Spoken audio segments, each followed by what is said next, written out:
family? We back. We got another one going today. The last video, the dude, well, I'm not gonna say the dude, somebody in the comments was asking for more information about getting into this line of work.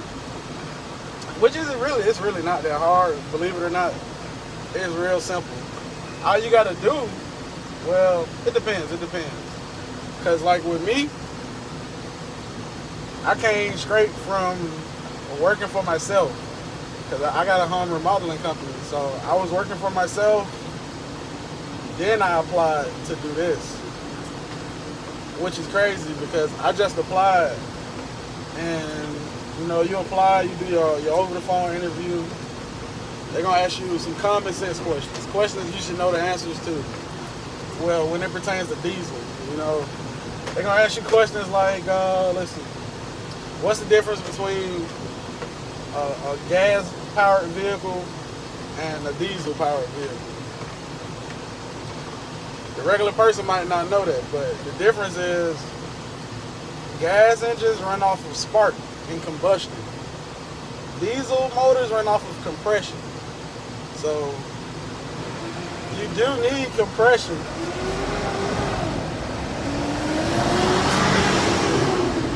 My buddy in the rest, ain't he? He just gonna get his ugly ass beat today. Let's slow the hell down. But yeah, like I was saying, the difference between a diesel and a gas vehicle, it's not really a big difference.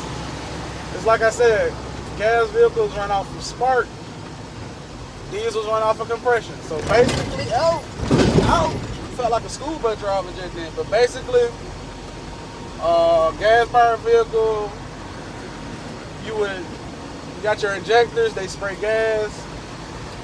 Your piston is gonna go up, create some compression. Then when you get up to where all that compression is, your spark plug is gonna spark it. And that's how you get your sparky boom boom. That's how gasoline vehicles work. Diesels, on the other hand, they run off of compression. So they have injectors just like cars.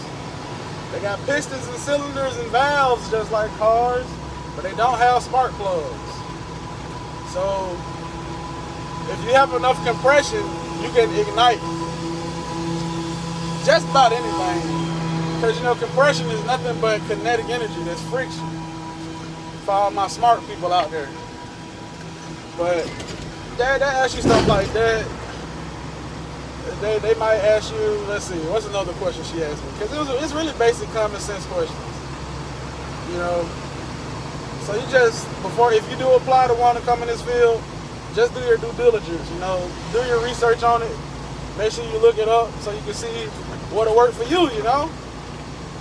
Because just because it worked for me, and they ask me those easy questions, ain't no guarantee they're going to ask you them simple questions. So, but besides that, in order to get into this field though, it's not very hard, I would say, because there's a big shortage right now. There's a real big shortage of mechanics. You know, people don't want to be mechanics no more. Especially when you can sit at home and make the same amount that we make, if not more, without even having to leave your house. So it's a real big shortage. That's why I think it's the perfect time to get into this field, because it's easier, especially if you got some automotive experience or something like that. It's not that hard, you know, to transfer from automotive to diesel. It's like I said, it's the same thing really. It's just that they just run different. You know, diesel's got more accessories. So on your diesel trucks, you're gonna have an air compressor, you know, you're gonna have oil coolers, you're gonna have all that nice stuff. Versus a car, you wouldn't put an air compressor on a car. There's no need, they don't run air, you know, trucks. That's another big difference between diesels, diesel trucks, I would say. I gotta stop saying just diesels and gasoline vehicles. That's a big difference between diesel trucks, like the ones that I work on, the big boys, the 18-wheelers, versus a regular gasoline-powered vehicle. You know, even when it comes to stopping, there's a big difference. So your cars or your pickup trucks or whatever you drive, you know, in order to stop, you got brakes, because everything got brakes, but cars run, you know, they use brake fluid, they use hydraulic pressure to stop the car. That would be considered hydraulic pressure, because every time you mash the brake, your brake booster is going, you're going to build that pressure in the booster, and that's going to send the pressure to the lines, which is going to cause your calipers to, close. Calipers, they squeeze. They like pliers. So you got that versus a truck, on the other hand, where, they got compressors because they run off air. So instead of using hydraulic pressure to stop the truck, they use air pressure. So as you drive, your air compressor is going to be constantly spinning. It's going to constantly spin. So you can build air, So that's another big difference. That's something to do, a decent amount of research on.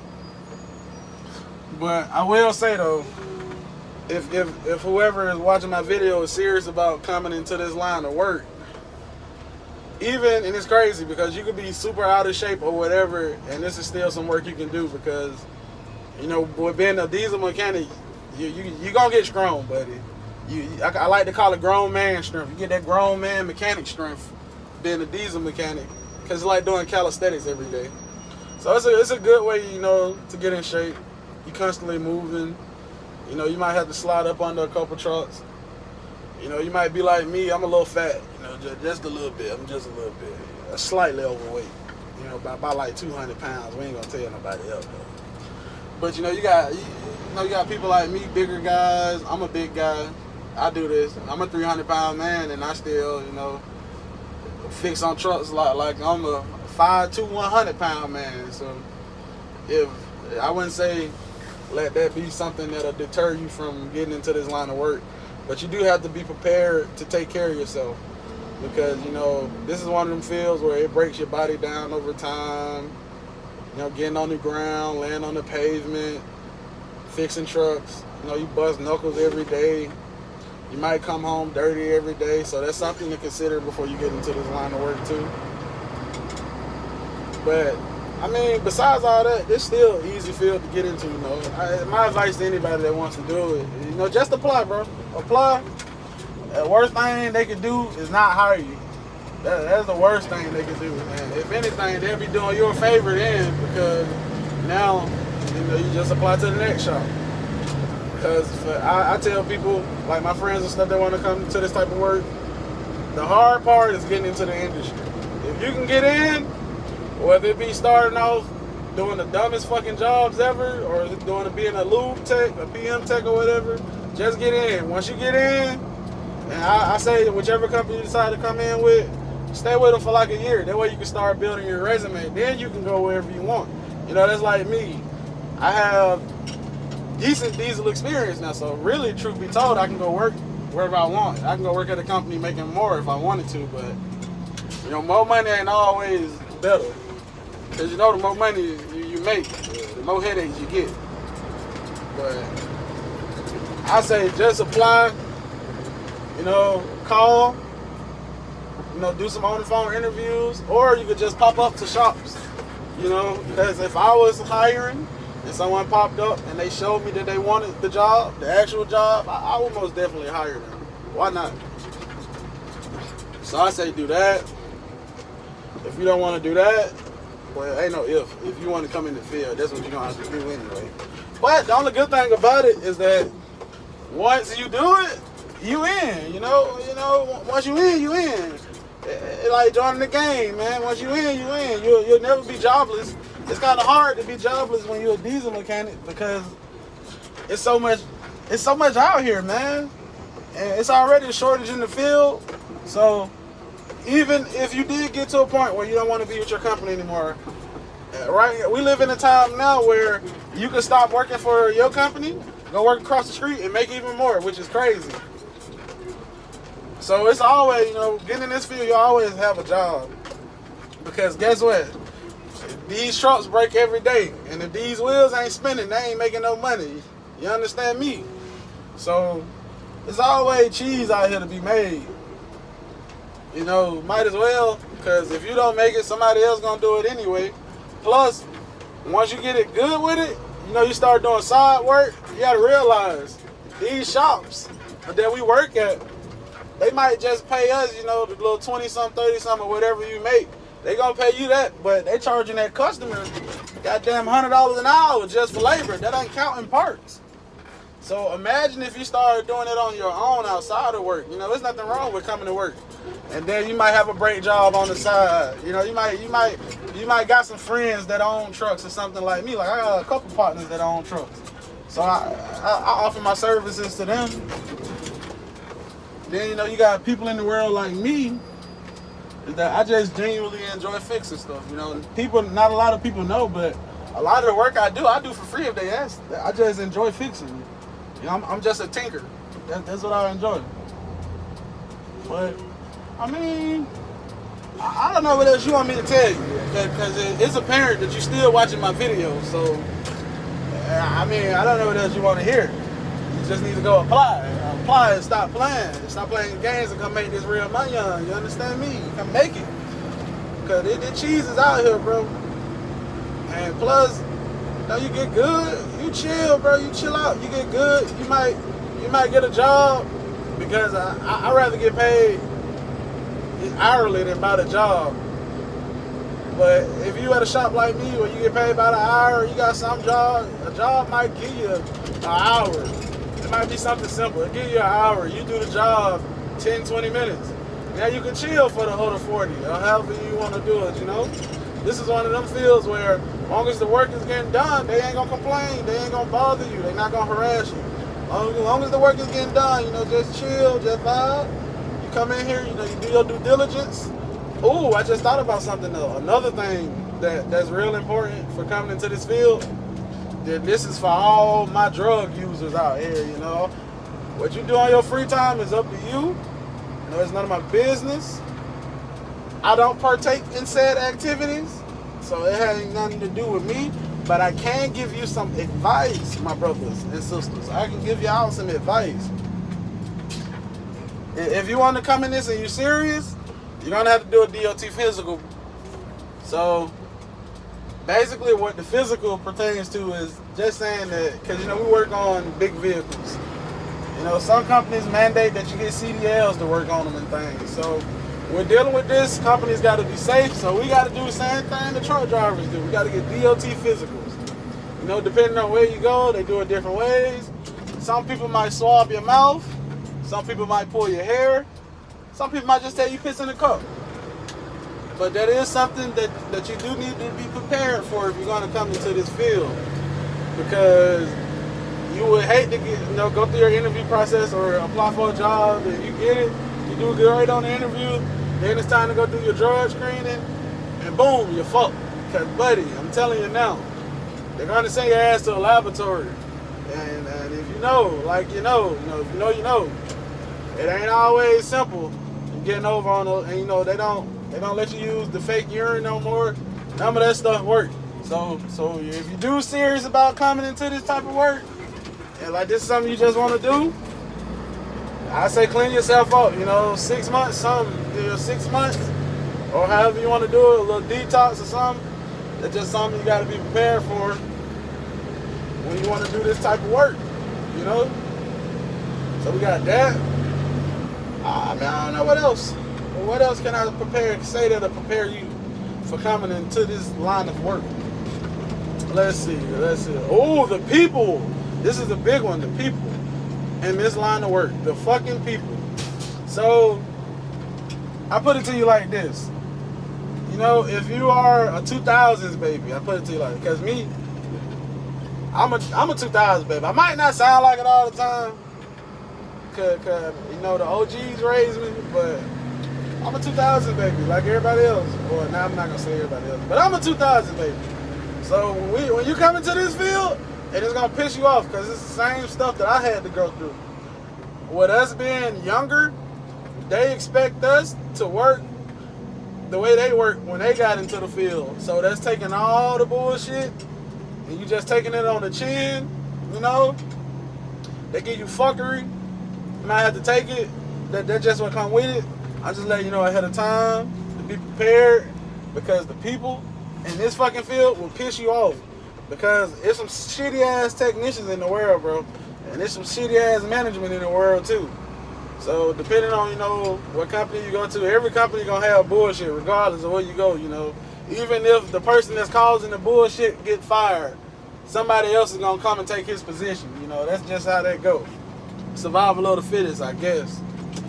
But basically, you just need to mentally prepare yourself though for dealing with these older generations, because you know they don't. I don't know how to explain it. They ain't got it all. They expect us to work to the standards that they work, and to fucking slave the way they slave. When this is a different fucking time, you know. This ain't like goddamn 20 years ago where you can come into this type of work and goddamn afford to survive. But now we live in a time where, hell, you can make $100,000 a year and still live paycheck to paycheck. So you gotta be prepared to deal with them. And I haven't experienced much of it where I work at, because you know, in my city it's pretty smooth, it's chill. In my city, I don't have them problems. But I have had individuals within the company though that I felt were very prejudiced, because you know, this is this isn't a minority dominated field. I say this is more of a it's not a minority. I'm not gonna say that it's not a minority based field. Like, there's plenty of minorities in it, but it's less of us minorities than it is of them. So you do have to be prepared to deal with that, because every now and then you might have the prejudiced driver or the prejudiced shop manager, the prejudiced whatever. You know, prejudice is still big in this day and age where fucking technology is amazing, and all we gotta do is post a video of you being racist on the internet and you probably gonna lose your job and have to restart your whole life. But there's still prejudice out here. So you do need to be prepared to deal with that. You know, there's gonna be people, even the older generation, there's gonna be plenty of people that hate on you, you know, because the way they look at it is that you're a young man and you got your shit together, you come to work, well, you're a young man or lady, you got your shit together, you come to work, goddamn, you don't bother nobody, you come in, you do your 8, and you go home.